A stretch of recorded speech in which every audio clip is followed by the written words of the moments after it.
first time I met a Terran, I mistook the scars on her knuckles for decorative tattoos. Humans greeted the stellar concord with gifts of soil samples and music, never weapons, so it was easy to file them as quaint herbivores wandering through a carnivore symposium. We hegemony tacticians logged them under low-threat pacifist socio-structure, adaptable but docile. For 3 standard cycles, the label held. Terran freighters stitched placid trade routes, hauling fungal cheeses in superconductive ceramic art. They favored heated debate over duels, gardening over skirmishes, and rarely carried more than non-lethal shock pistols. When conflict erupted on some border moon, humans evacuated refugees and offered counseling services, while my own Clavari Legion secbots kept order. One could grow fond of their calm, the way one grows fond of soft rain. Then our admirals dragged the hegemony into the Laconus resource war. The Laconus rift is a scab of space. Shred storms, gravity knuckles, debris from drowned civilizations. Beneath that maelstrom sleeps Laconium, the isotope that turns pulse engines into warp arrows. The hegemony wanted exclusive drilling rights. The Calteric Alliance wanted the same. Diplomacy died in committee. Our fleets massed around the rift like sharks orbiting carrion. Terran diplomats pleaded caution. Their envoy, Captain Miriam Okoye, soft-spoken, eyes like dusk, presented charts showing the rift's tectonic instability. Mine lightly or doom everyone, she said. Admirals thanked her and greenlit full extraction anyway. The Calteric struck first, strike cruisers ripping out our sensor buoys, boarding tugs harpooning half-armed refineries. Hegemony commanders discovered they had underestimated claw number arithmetic and overestimated our drone morale. Battle lines folded into a snarling confusion of cross-fleet betrayals. When the salvage smoke cleared, one thing was obvious. We needed fresh hulls, fresh weapons, fresh soldiers, fast. The hegemony drafted every client species, including Earth. That surprised no one. Concord charters require it. What shocked everyone was Earth's reply. Conscription violates Terran Defense Act. We are pacifists, but we will provide medical evac. Admirals rolled their oculars. Pacifists, fine. They assigned Terrans to casualty barges, unarmed hospital ships painted white, luminous crosses glowing like naive promises. We cynics predicted disasters. Calteric raiding parties would feast on the easy targets. The disaster came, but it wore different colors. On Cycle 12 of the war, I was gunnery lieutenant aboard the dreadnought Gorhal. We escorted a Laconium hauler convoy toward Grid Theta when 10 Calterac razors cut across the rift's shadow. Gun emplacements spat. Shield harmonics howled. We shredded 3 razors. Then a shard torpedo slammed our bow. Alarms cascaded. Pressure loss 8 decks 11 through 14. Medical triage jammed. Our evac corridors clogged with hemorrhaging crew. Command sent distress pings. The only vessel answering within minutes was the Terran hospital ship Mercy Wind. Its drive signature burned faint as a candle compared to war beacons. The Calteric flagged it as non-combatant, which in their culture meant target of opportunity. They banked 2 razors and sprinted straight for it. Gorhal could not interdict. Steering thrusters screamed offline. We watched, 1 billion kilometers distant, while those razors bracketing the human barge opened railgun jaws. I muttered a prayer for the pacifists. May their captain break for warp, may they outrun death. The Mercy Wind did not run. Instead, its comm channel flared open, unencrypted, public, broadcasting Terran medical pledge codes. Standard please don't shoot protocol. The razors ignored the plea and charged weapons. At the last moment, the hospital ship pivoted 90 degrees, belly plates flashing surgical light glare. Too slow, I thought. Shields. Non-existent. Railgun shards fired and missed.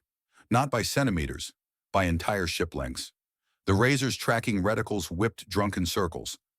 My sensors recorded weird interference. Microbursts of white noise precisely timed to each Calteric fire control ping. Someone aboard Mercy Wind was jamming targeting algorithms with surgical precision. That bought maybe 12 seconds, long enough for a string of objects to eject from the hospital ship's dorsal racks. They looked like cargo cans, gurneys, body bag pods, tumbling, spinning. I blinked resolution to maximum. They were escape stretchers, each loaded with what looked like a human corpse wrapped in pressure foil. But they weren't corpses. Halfway through the tumble, foil peeled open. Humans unfolded. No exosuits, only skin-tight vacuum gel armor and oxygen plugs clamped between teeth. Thruster packs ignited. 10, 20, 40 shapes knifed through the dark, toward the razors. Boarding action in open space without suits? Impossible. Except it happened. Humans magnet clamped onto razor hulls like silver leeches. Sensors picked flares. Cutting torches? No. Monomolecular wire saws chewing into armor seams. External cams on one razor captured the moment an access panel popped, and a human, bare-armed, face purple from compressive drugs, slithered into the wound. I lost feed. 30 seconds later, that razor veered starboard and rammed its partner at full thrust. Both ships detonated in sympathetic core breach, flowered into silent fire. Mercy Wind retrieved its boarders, still alive by some physiology voodoo, and resumed gentle trajectory toward Gorhal. Casualty shuttles launched as though nothing odd had occurred. Calteric comms shrieked about demon berserkers disguised as healers. That was the day the war statistics changed column headers from human casualties evacuated to human special response teams deployed. Rumor birthed myth overnight. Stories said Terrans possessed a genetic backdoor, switched their temperament from lamb to wolf with the right neurococktail. Some claimed they could shut off pain, oxygen need, even moral hesitation. I asked Dr. Okoye when she visited our triage bay. She laughed, voice hoarse from sleepless shifts.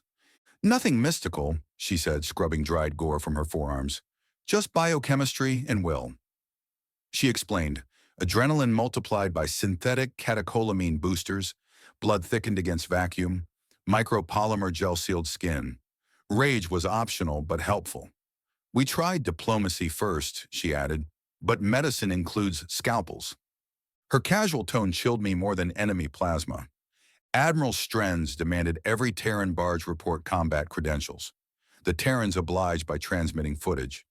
Training pits where volunteers, engineers, poets, janitors learned to rapid cycle their heart rates, to breathe through aerosolized ATP rather than air, to tear a breech hatch with gloved fingers while reciting emergency surgery mnemonics. In each face I saw patience and something deeper, a reservoir of ferocity capped only by choice.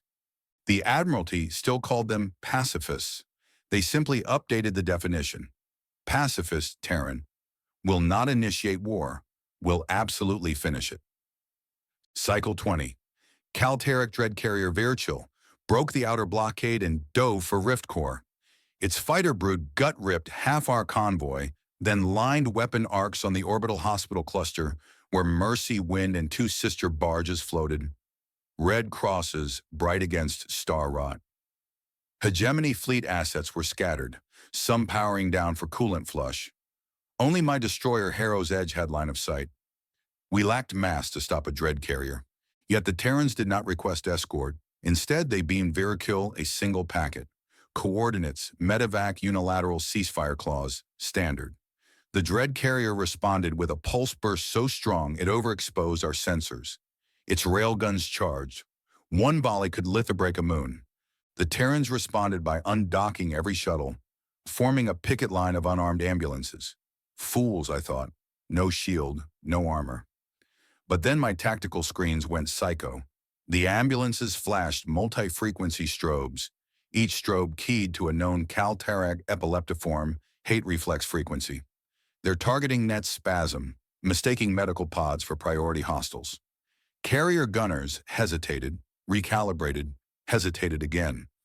At that exact second, the barges launched them, the Gleipnir teams. Hundreds this time, each rider on a torpedo-sized rail spear of disposable armor. They poured from launched chutes like a swarm of angry comets. Every spear lanced between flak bursts, micro-thrusters juking. They struck Virill's belly plating, magnetized, drilled. My bridge crew cheered and gagged simultaneously as internal feeds leaked. Corridors filled with miniature cyclones, gray figures screaming wordless thunder, brandishing cutting torches, bone saws. No, they were using medic bone saws as boarding blades. Bodies, Kaltarak and human, tumbled through decompression blasts. Nothing in books had prepared us for surgery gear repurposed into war scythes. Virill lurched, its spinal guns drooped. Core heat soared, containment shutters failed. 20 minutes later, a dread carrier bragging 10 kilometers of armor cracked apart like a rotten nut. Escape pods jetted. Terran ambulances, ever pacifists, swept survivors, friend and foe alike, into medbays. News of the carrier's fall blitzed the sector nets. The phrase, "do not anger the medics," trended on a billion screens. Kaltarak morale skidded sideways. Fleets hesitated to engage anything with a Terran transponder. Some of our own admirals feared we'd birth the death cult we couldn't leash. I was promoted to first officer on Harrow's Edge and assigned liaison duty with Terran detachments. Duty log cycle 27, visited training module Helix Delta, observed human berserk protocol up close. Picture a vacuum gymnasium lined with padded coffins. Volunteers slid inside, heart monitors chattering.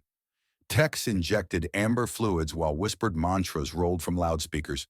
Hold the line, protect the weak, strike only to stop the blade. Then pressure hissed, coffin lids ejected. Trainees emerged, eyes dilated, teeth barred, muscles thrumming like over-tense cables. They moved in choreographed violence, hacking dummy bulkheads, breaching fatal funnels, but never touching a target marked non-combatant. When drugs ebbed, they collapsed, wept, hugged each other. A ritual of fury and absolution. After ward debriefs, they served soup to the non-berserk medical staff. Self-reparative humility. I left the gym trembling. The final proof of Terran wrath came at the Battle of Scarrown, Cycle 33. Hegemony Command tried one last push to secure Rift Core. 6 dreadnoughts, 12 cruisers, 30 hybrid drone clouds. Kaltarak mirrored with equal steel. In the center swirled Terran Hospital Cluster, Gamma Arc, protected by antiquated point defense lasers, recalibrated for star debris, not warships. Leather-lunged admirals on both sides assured us the cluster would evacuate before big guns opened. They did not account for drift mines seeded days earlier. When evacuation thrusters kicked, mines detonated. Barges lost engines, stuck in gravity eddy. Hegemony ships had to choose. Break formation to rescue pacifists or watch them die. Admirals chose formation, but humans chose differently. Sensors marked 258 launch spears firing from the crippled barges. Every last Gleipnir operative. They didn't aim for non-combatants this time. They aimed for both fleets' command bridges. We opened IFF safe lanes, but the spears didn't request corridor. They punched across no man's void faster than our flak servos could switch friend-foe flags. When a spear rammed the Kaltarak flagship, their whole line stuttered. Seconds later, another spear carved through our own dreadnought Pride of Hagaira. Bridge decompressed. Admirals dissolved into Starwind. Gleipnirs weren't saving us. They were smashing the chessboard. I screamed at comm screens, demanding explanation. Dr. Okoye patched in, her calm broken at last into raw fire. "We warned you," she hissed, "so we will stop you, all of you." Those spears scuttled engine rooms, reactor mains, targeting spines, then vanished. Neither fleet could track them. They moved like educated viruses. Within 30 minutes, 30 kilotons of Starship steel drifted dead, guns silent. The rift fell quiet but for hospital beacons. Gleipnirs returned to their barges. Casualty launches ferried wounded from both sides. Not a single Terran demanded surrender titles or planet concessions. They only asked that drilling halt, that evac corridors open, that the rift be granted protected status until tectonic stresses cooled. Faced with fleets reduced to slag, Kaltarak and Hegemony signed. The Laconus Accords declared the rift a shared sanctuary, Terrans its sole custodians. I later read the medical notes on berserker physiology. Surge chemistry flips redline thresholds. Endorphins throttle pain, myoglobin floods tissues, nanofibrin webs clot vacuum hemorrhage. The price is steep, organ decay within hours, memory lash, psychological fracturing if rage isn't bracketed by community care. Humans accept those costs only when diplomacy fails. I've since retired to Thilly Station, where Terran gardens bloom. Children of former enemies play tag among zero-G grapevines. On festival nights, the human medics stage reenactments. Silent ballets where dancers flicker from healer to fury and back. Ribbons of red and white weaving through blacklight. The veterans watching wipe eyes, no longer ashamed of tears. They know what sleeps behind the gentle songs. A species that wakes the storm only to cage it again. When cadets ask why Clavari doctrine now lists Earth as high threat, engage only with empathy, I show them scars on my artificial arm, souvenirs from Pride of Hajira. I tell them the lesson the galaxy learned too late. Never corner a creature who doctors war wounds with the same hands that made the wounds necessary, especially after you call them weak. What the war left behind was not peace so much as a brittle silence. The Laconus rift glittered with hull fragments that would orbit for millennia, each shard reflecting red hazard strobes the Terrans set along the exclusion zone. They built no forts, erected no guns. Instead, they moored white hull clinics in gentle ballet around the gravitational eddies, 7 petals of a floating infirmary garden. Shuttles brought patients from both the Calterac and the hegemony for reconstructive surgery, neural trauma work, and the solemn ritual Terrans called story exchange, enemies reciting one another's losses until grief blurred every border. I served there as liaison, a voluntary penance. Some nights I drifted through greenhouse corridors where earth vines threaded hydroponic rails, their broad leaves filtering radiation that would have demanded meters of alloy. Human engineers preferred life over armor whenever biology would cooperate. You could taste peppermint in the recycled air. The Gleipnir teams were harder to find. They lived in deep rotation modules, centrifuge rings that mimicked Earth gravity. Easier on adrenal recovery, Dr. Okoye explained. When I asked to observe, she hesitated, then led me through an iris hatch into what looked like an ordinary gymnasium. 20 men and women practiced Tai Chi in silence, moving as slow as seagrass. Some still bore puckered scars where vacuum gel had fused to skin. A spectral hush lay over the room, so clean I feared my breath would stain it. These sessions rebuild proprioceptive trust, Okoye whispered. After berserker state, the body remembers violence in every joint. We teach them gentleness 1 millimeter at a time. No medals, no chance of glory, only quiet motion, and afterward, group therapy in circles of mismatched cushions. They spoke of things rage had spared them from feeling in the moment. The sucking emptiness of breached corridors, the wet crack of carapace under bone saws repurposed as weapons. One woman confessed she still woke tasting copper, convinced her mouth leaked reactor coolant. Another swore she felt phantom vacuum tugging at her hair whenever lights flickered. Okoye never corrected them with clinical jargon. She listened, eyes wide enough to hold their nightmares without spilling. I left haunted by a truth no admiral's briefing had admitted. Fury kept them alive, but tenderness kept them human. 9 months after the Accords, the rift's quiet shattered again, this time under needles of blue light stabbing out of fold space. The Vesque Continuum arrived, an autonomous war syndicate of leased hulls, scavenged AI, and debt-bond mercenaries. They had no interest in treaties signed by meat diplomats. What they understood was Laconium futures spiking on fringe exchanges. Their probe swarm breached the exclusion zone within minutes, printing anchor drones that began mapping drilling vectors. Calterac picket ships, still nursing reactor scabs, fired warning arcs and were promptly shredded. Hegemony Command rallied 2 cruisers, only to learn their crews refused another fight so soon. No one had rebuilt trust. The Concord emergency channel filled with static pleas. Guardians of the Rift, respond. Terrans did not reply at first. Their clinic pedals held position, broadcasting medical hails, insisting the zone was protected sanctuary. The Vesque AI interpreted sanctuary as a soft target. They issued an ultimatum: evacuate within 4 hours or be converted into biological mass assets. Translation: bodies for nutrient reactors. I stood on observation deck Theta with Okoye as the countdown ticked. Her fingers kneaded the bridge rail. We promised, she murmured. To defend the rift, I asked. To defend life, including our own. She closed her eyes. I don't want to wake the storm again. But when the 4th hour expired, a Vesque assault frigate raked Clinic Pedal 2 with a scythe beam. Atmosphere geysered from a 3-meter gash. Emergency shutters sealed, but 31 patients died before the breach froze. Among them were 3 Calteric hatchlings who'd painted childish stars on the ward wall that morning. Something inside the Terrans unclenched. They called the contingency Aegis Verdant. I never learned whether the name came from mythology or gardening humor. The clinic's luminous crosses dimmed to ember red. Hull plating bloomed hexagonal scales of reflective polymer that no one had seen before. Beneath each petal, cargo bay doors yawned, disgorging what I assumed were evacuation pods. Then the pods flared attitude jets and spun silk fiber tethers that snared one another like webbing. In minutes, a lacework sphere enveloped the entire sanctuary. Gossamer thin, yet my instrumentation registered field harmonics dense as dreadnought armor. The Vesque sent a spear torpedo. It hit the web and slowed, as if wading through sap. By the time it reached the inner radius, its warhead had cooled below detonation threshold.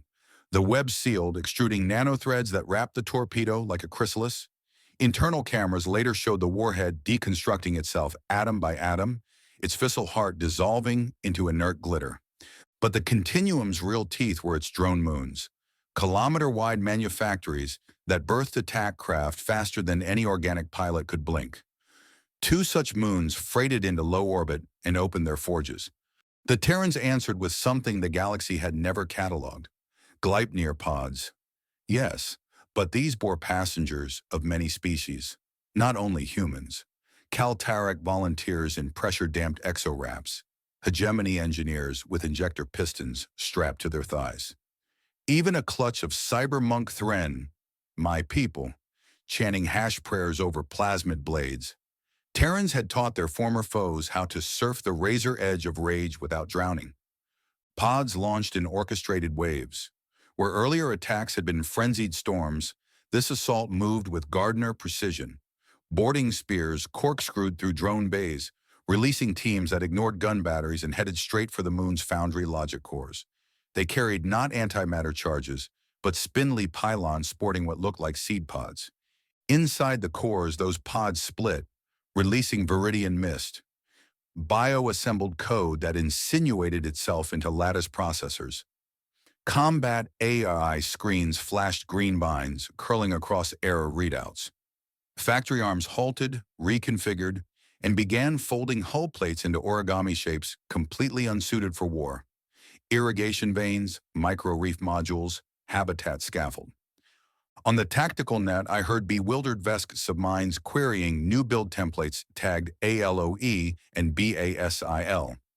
Then the moon printers turned their beam welders inward, carving skylight ovals so starshine poured through industrial abyss. The AI kept building. Gardens. The Continuum swarmed counterprograms, but Terran cyberbotanists had anticipated retaliation. Each seed virus compiled itself anew every 7 seconds, rewriting vulnerabilities into pollination routines.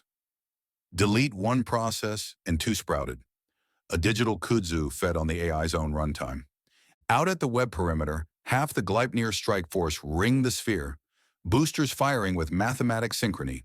They were the anchor for an electromagnetic chorus, heartbeats amplified through suit transponders, each pulse a drum in an impossible cadence.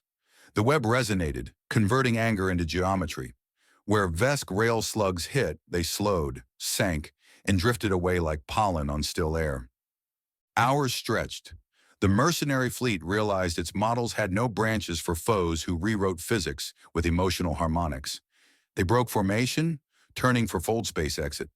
But fold gates require precise spin-up, and the Gleipnir flywheels had already peppered local space with microsats emitting random graviton hiccups. Every jump solution collapsed in errors. The fleet throttled sublight, hoping to outrun nightmares. The Terrans did not pursue. They focused on the garden, stealing breath inside them, forcing it calm. When the last Vesque signature winked beyond sensor range, the sphere's web unraveled, threads reeling back into pods that docked and melted down for recycling. The clinic's white crosses brightened to full illumination. Red alerts faded. I found Okoye hours later in a ward where wounded boarders lay in nutrient baths. She looked older than I remembered, hair shot with silver, Shoulders sagged beneath the weight of spared lives. A hegemony engineer reached out, grease-stained fingers seeking hers. She took the hand without hesitation, whispering something I could not hear.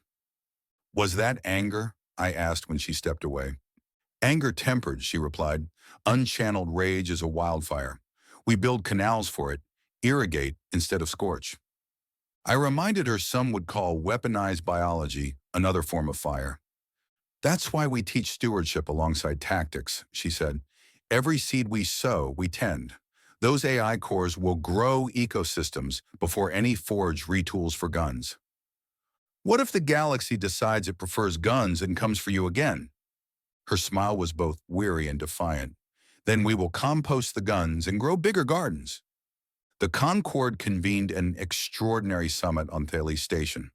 Representatives arrived expecting to debate sanctions, or, failing that, how to copy Terran Fury. What they found were Gleipnir veterans hosting workshops, meditation for engineers, somatic breathing for artillery officers, conflict mapping on village looms that wove threat vectors into tapestry. Delegates accustomed to crisp war colleges fidgeted on floor cushions, while a Terran neurolinguist guided them through the biochemical arc from adrenaline spike to post-rage dysphoria. Some refused to participate. A Calterac colonel stormed out after the second session, barking that war should be decisive, not therapeutic theater. He tried to charter a private freighter home. Gleipnir volunteers gently refused him passage until he completed a debrief, citing transport safety regulations. 3 days later, he re-entered the workshops, silent, eyes red. I watched him knot friendship bracelets for the same human who had disabled his flagship months earlier. In plenary, the Concord voted to codify sanctuary doctrine, zones where violence triggered automatic aid rather than retaliation, policed by multinational caretaker guilds trained in Terran methods. The rift became precedent. Some worlds scoffed, utopian nonsense, but trade routes near sanctuaries soon reported piracy dropping to near zero. Raiders disliked facing patrol craft, crewed by people unafraid of anger, yet unwilling to hate. What remains in my memory most clearly is the ceremony 1 year after the Vesque incursion. Survivors from every faction gathered under the greenhouse dome at Clinic Petal 2, rebuilt and expanded. Terran children passed out seedlings grown from rift-filtered water. Each guest pressed a seed into soil trays orbiting the dome's perimeter. I watched a Calterac hatchling, scar over one crest where a shard had struck during the carrier's fall, pat a seedling with tender claws. Next to him, a hegemony drone adjusted ultraviolet lamps to just the right warmth. Okoye spoke last. No podium. She disliked barriers. Her voice carried the hush that precedes sunrise. "We are not fearless," she said. "We are simply unwilling to let fear write our laws. When we rage, it is a rope lowered into the pit, not a shove deeper. Hold the rope together, and no one has to stay buried." She invited everyone to breathe once, slowly. Thousands obeyed. In that collective exhale, I felt turbines in my chest unclench. Ducts I hadn't noticed clogging since the first torpedo struck Gorhau. My species has no word for relief welded to accountability. Terrans call it repair. Years later, cadets touring the Rift request stories of the famed berserker assaults. Some of us veterans indulge them. We describe bone saws spinning through microgravity, rail spears flashing like meteors. But when the cadets ask how to unlock such fury in themselves, Gleipnir instructors shake their heads. "You're asking the wrong question," they say. "Ask how to put fury away again afterward." It is a lesson etched into every leaf of the hydroponic vines. Chlorophyll born from sunlight that once powered bombs. Roots drinking water purified by nanites recycled from torpedo guidance chips. The Terrans taught us that anger is a catalyst, a pulse of heat that, when guided, can fuse broken things back together. But without gardeners, it will always eventually burn. My artificial arm still aches during solar storms.